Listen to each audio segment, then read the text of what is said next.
शुक्लाम्बरधरं विष्णुं शशिवर्णं चतुर्भुजं प्रसन्नवदनं ध्यायेत् सर्वविघ्नोपशान्तये। श्रुतिस्मृतिपुराणानाम् आलयं करुणालयं नमामि भगवत्पादं शङ्करं लोकशङ्करम्। गुरुर्ब्रह्मा गुरुर्विष्णु गुरुर्देवो महेश्वरः गुरुर्साक्षात् परं ब्रह्म तस्मै श्रीगुरवे नमः। तिरुचित्रम्बलम्। श्री कार्तिकेय पंचक स्तोत्रम्।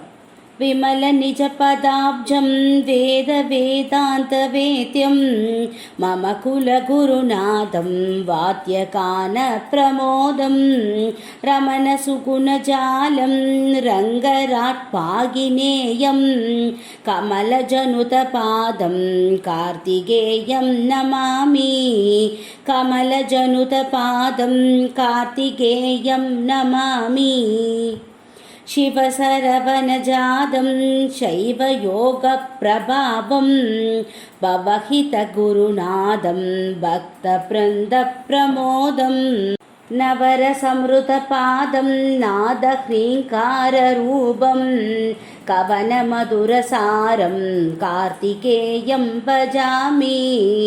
कवनमधुरसारं कार्तिकेयं भजामि।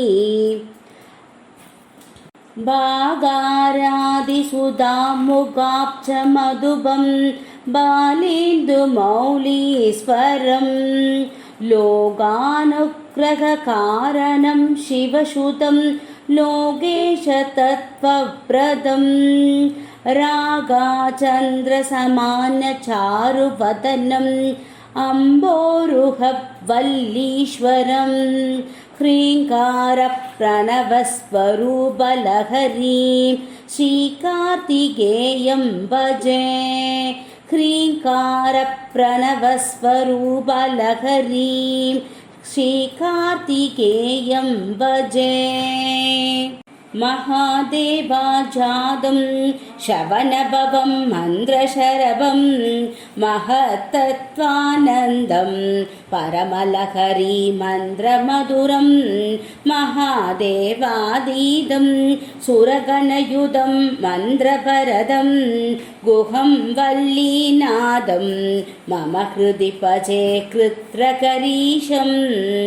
गुहं वल्लीनादं मम हृदि भजे कृत्रकीरीशं।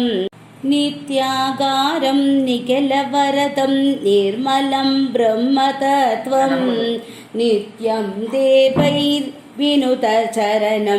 निर्विकल्पादियोगं नित्यानन्दं निगमविदितं निर्गुणं देवदेवं नित्यं वन्दे मम गुरुवरं निर्मलं कार्तिकेयं। नित्यं वन्दे मम गुरुवरं निर्मलं कार्तिकेयं। पञ्चकं कार्तिकेयस्य पठेत् शृणुयातभिः कार्तिकेयप्रसादात् स सर्वाभीष्टमवाप्नुयात्। पञ्चकं कार्तिकेयस्य यः पठेत् शृणुयातभिः कार्तिकेयप्रसादात् स सर्वाभीष्टमवाप्नुयात्। इति श्री आदिशंकर भगवत्पादाल अरुळिय श्री कार्तिकेय पंचक स्तोत्रम संपूर्णम्। श्री षण्मुख गायत्री। ओम तत्पुरुषाय विद्महे महासेनाय धीमहि तन्नो षण्मुखः प्रचोदयात्। तिरुचित्रम्बलम् तिरुचित्रम्बलम् तिरुचित्रम्बलम्। லைக் பண்ணுங்க, ஷேர் பண்ணுங்க, கமெண்ட் பண்ணுங்க, சப்ஸ்கிரைப் பண்ணுங்க. Thank you to all.